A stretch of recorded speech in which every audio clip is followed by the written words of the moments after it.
समझे विज्ञान कक्षा 8 इकाई 9 दिव्यांगता।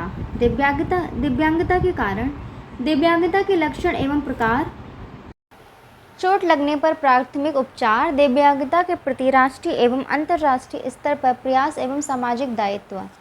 पिछली कक्षा में हमने स्वास्थ्य के विषय में विस्तार से पढ़ा है। हम सभी ये जानते हैं कि यदि व्यक्ति में शारीरिक, मानसिक एवं भावनात्मक रूप से कोई रोग नहीं है और उसमें सभी कार्यों को करने की पर्याप्त क्षमता है तो वह व्यक्ति स्वस्थ माना जाता है। आपने कुछ ऐसे लोगों को अपने आसपास देखा होगा जो स्वस्थ तो हैं किंतु उनके हाथ या पैर सामान्य व्यक्तियों जैसे नहीं हैं। कुछ हमारे आप की तरह बोल या सुन नहीं पाते। कुछ ऐसे भी व्यक्ति होते हैं जो जन्म से सामान्य होते किंतु किसी दुर्घटना के कारण उनका कोई अंग क्षतिग्रस्त हो जाता है और वह जीवन भर उस अंग से संबंधित कार्य नहीं कर पाते हैं। कभी कभी तो व्यक्ति के सिर पर चोट लगने से वह अपना मानसिक संतुलन भी खो देता है। दरअसल इन सभी अवस्थाओं को जिनमें शारीरिक एवं मानसिक अक्षमता आ जाती हो दिव्यांगता या विकलांगता कहते हैं। हमारे देश के प्रधानमंत्री जी ने विकलांग शब्द की जगह दिव्यांग शब्द के प्रयोग पर जोर दिया है। दिव्यांग से तात्पर्य है अतिरिक्त शक्ति। कभी कभी हम जब अपने दिव्यांग साथियों से मिलते हैं तो हमें उनकी आंखों से उनकी अक्षमता दिखाई देती है और वे अपने आप को असहज एवं कमज़ोर समझने लगते हैं, जबकि ईश्वर ने उन्हें कुछ अतिरिक्त शक्तियाँ दी हैं। ये वे लोग हैं जिनके पास एक ऐसा अंग है जिसमें दिव्यता है, इसलिए विकलांग की जगह इन्हें दिव्यांग कहना चाहिए। दिव्यांगता या अक्षमता। दिव्यांगता एक व्यापक शब्द है जिसका शाब्दिक अर्थ शरीर के किसी अंग की बनावट में कमी होता है। दिव्यांगता के अनेक अर्थ हैं। एक स्थान से दूसरे स्थान तक जाने में असमर्थता, सुनने संबंधी दोष एवं दृष्टि में कमी को दिव्यांगता माना है। विश्व स्वास्थ्य संगठन WHO के अनुसार अक्षमता किसी व्यक्ति को अलग अलग तरह से प्रभावित करती है। किसी अंग विशेष की कार्य क्षमता का सीमित होना, जिससे दिन प्रतिदिन की क्रियाएं प्रभावित होती हैं, उसे दिव्यांगता कहा जाता है। एक व्यक्ति जिसको कोई ऐसा शारीरिक दोष है जो किसी भी प्रकार से उससे सामान्य क्रियाओं में भाग लेने से रोकता है अथवा उसे सीमित रखता है, उसे हम शारीरिक शून्यताग्रस्त या दिव्यांग व्यक्ति कह सकते हैं। दिव्यांगता का तात्पर्य शारीरिक या मानसिक अक्षमता डिसेबिलिटी होती है। शारीरिक अक्षमता में पेशीय एवं स्नायु संबंधी विकार या हाथ पैर ना होना आदि शामिल होते हैं, जबकि मानसिक अक्षमता में मानसिक बीमारी एवं मंद बुद्धि आदि शामिल किए गए हैं। दिव्यांगता के कारण एवं लक्षण। दिव्यांगता अस्थायी, स्थायी अथवा निरंतर बढ़ने वाली भी हो सकती है। जन्मजात दिव्यांगता। जन्मजात दिव्यांगता जन्म से ही परिलक्षित होती है। यह आनुवांशिक अथवा गर्भ के दौरान संक्रमण, विकिरण या दबाव आदि के दुष्प्रभाव से हो सकती है। उपार्जित दिव्यांगता। उपार्जित दिव्यांगता जीवन काल में किसी भी समय हो सकती है, जैसे दुर्घटनाओं या आकस्मिक आघातों की स्थिति में शरीर के किसी अंग का क्षतिग्रस्त होना। दिव्यांगता के प्रकार।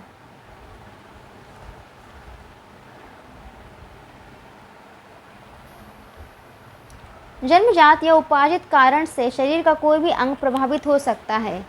इसके कारण प्रभावित अंग की बनावट एवं कार्य सामान्य नहीं रह जाते हैं और सामान्य जीवन व्यतीत करने में कठिनाइयों का सामना करना पड़ता है। बदलते हुए सामाजिक परिवेश में दिव्यांगता की नई नई श्रेणियां प्रकाश में आई हैं। केंद्र सरकार ने कुछ नई अक्षमताओं को दिव्यांगता की श्रेणी में रखा है। अब 21 प्रकार की अक्षमताओं को दिव्यांगता की श्रेणी में रखा गया है। कुछ दिव्यांगताओं के प्रकार इस प्रकार हैं। दृष्टिबाधिता। आंखें हमें हमारे आसपास की चीज़ों को देखने के लिए सक्षम बनाती हैं। देखने की क्षमता को विजन, आईसाइट या दृष्टि कहा जाता है। दृष्टिबाधित व्यक्ति पूर्ण रूप से या आंशिक रूप से देखने में अक्षम होता है। लोकोमोटर दिव्यांगता। हड्डियां, जोड़ों या मांसपेशियों की अक्षमता को लोकोमोटर दिव्यांगता कहते हैं। यह दिव्यांगता पोलियो, रीढ़ की हड्डी में चोट लगने से, सेरेब्रल पैलिसी, फ्रैक्चर आदि के कारण होती है। इसमें प्रभावित अंगों की हड्डियों की बनावट एवं कार्य समान नहीं रह जाती है। मानसिक दिव्यांगता या बौद्धिक अशक्तता। मानसिक दिव्यांगता में सूझबूझ, तर्क एवं ग्रहण क्षमता का अभाव होता है। इसे पहले मानसिक मंदता कहते थे। इस दिव्यांगता में बच्चे का विकास अन्य बच्चों की तुलना में धीमी गति से होता है। इस दिव्यांगता से ग्रसित बच्चे दैनिक कार्यों के लिए दूसरों पर निर्भर होते हैं। श्रवण दिव्यांगता, किसी व्यक्ति का पूरी तरह से ध्वनि सुनने में अक्षम होना श्रवण दिव्यांगता कहलाता है। यह कान के पूर्ण विकास के अभाव या कान की बीमारी या चोट लगने की वजह से हो सकता है। सुनना सामान्य रूप से बोलने एवं भाषा के लिए प्रथम आवश्यकता है। बच्चा परिवार या आसपास के वातावरण में लोगों की बोली सुनकर ही बोलना सीखता है। श्रवण बाधिता के कारण बच्चा बोलने में सक्षम नहीं हो पाता है। डिसलेक्सिया पढ़ने लिखने से संबंधित विकार है, जिसमें बच्चों को शब्द पहचानने, पढ़ने, याद करने और बोलने में परेशानी होती है। डिसलेक्सिया से ग्रसित बच्चे अक्षरों और शब्दों को उल्टा पढ़ते हैं और कुछ अक्षरों का उच्चारण भी नहीं कर पाते। इनकी उच्चारण क्षमता सामान्य बच्चों की अपेक्षा काफ़ी कम होती है। यह 3 से 15 साल के बच्चों में सामान्यतः पाया जाता है। डिसलेक्सिया कोई मानसिक रोग नहीं है। डिस्ग्राफिया सुसंगत, अच्छे ढंग से रूप से न लिख पाने की अक्षमता है। यह एक दिमागी बीमारी की पहचान के रूप में चिन्हित है। डिस्ग्राफिया एक प्रकार का लेखन विकार है जो लेखन के कौशल पर असर डालती है। इसमें स्पेलिंग, हस्तलेखन और शब्दों, वाक्यों और पैराग्राफों को संयोजित करने जैसे कौशल बाधित होते हैं। डिस्ग्राफिया से पीड़ित बच्चों को सही रूप में लिखने में कठिनाई होती है तथा इनके लिखने की गति भी धीमी होती है। चोट लगने पर प्राथमिक उपचार। विद्यालय में अक्सर चोट लगने पर शिक्षिका तुरंत दवाई पट्टी करती है एवं स्थिति गंभीर होने पर चिकित्सक के पास ले जाती है। अब ज़रा सोचकर बताइए, यदि शिक्षिका तुरंत दवाई पट्टी नहीं करती तो क्या होता? चोट लगने पर यदि पीड़ित को तुरंत उपचार न दिया जाए तो उसकी स्थिति और भी बिगड़ सकती है। इसलिए चोट लगने पर या बीमार होने पर तुरंत उपचार दिया जाता है। इस प्रारंभिक उपचार को ही प्राथमिक उपचार कहते हैं। प्राथमिक उपचार सिर्फ चिकित्सा सुविधा मिलने के पहले तक पीड़ित व्यक्ति की स्थिति को बिगड़ने से बचाने तथा कुछ आराम देने के लिए होता है। प्राथमिक उपचार चिकित्सक का विकल्प नहीं है। प्राथमिक उपचार के लिए कुछ आवश्यक सामग्री एक पेटी में रखी जाती है। इस पेटी या बॉक्स को प्राथमिक उपचार पेटी, फर्स्ट एड बॉक्स कहते हैं। यह पेटी प्रारंभिक रूप से रोगी का उपचार करने के लिए बहुत उपयोगी है। ये है फर्स्ट एड बॉक्स। ये एक डब्बा है, बॉक्स, इसमें हर तरह की चीज़ें रखी हैं, जैसे सेवलॉन हो गया, ठीक है, पट्टी हो गई, ठीक है, घाव पे लगाने वाली जो भी चीज़ें होती है वो हो गई, रुई हो गई, थोड़ी खाने के लिए दवाइयाँ हो गई, इस तरह से। प्राथमिक उपचार पेटी में निम्नलिखित वस्तुएं होती हैं। अस्पताल में उपयोग की जाने वाली रुई, पट्टियाँ, गौज, पिन, कैंची, डॉक्टरी, थर्मामीटर, चम्मच, गिलास, साबुन, तौलिया, छोटा, माचिस, टॉर्च, खपच्ची आदि। कुछ दवाइयाँ होनी चाहिए जैसे paracetamol, Dettol, tincture, glucose, ORS का packet, pain balm, antiseptic cream, नमक, शक्कर आदि।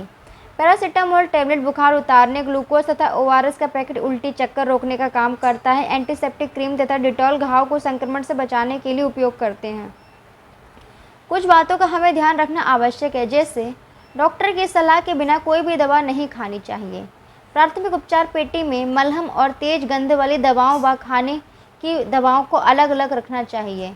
दवाएं खरीदते समय व उपयोग करते समय उनके उपयोग की अंतिम तारीख अवश्य देख लेना चाहिए।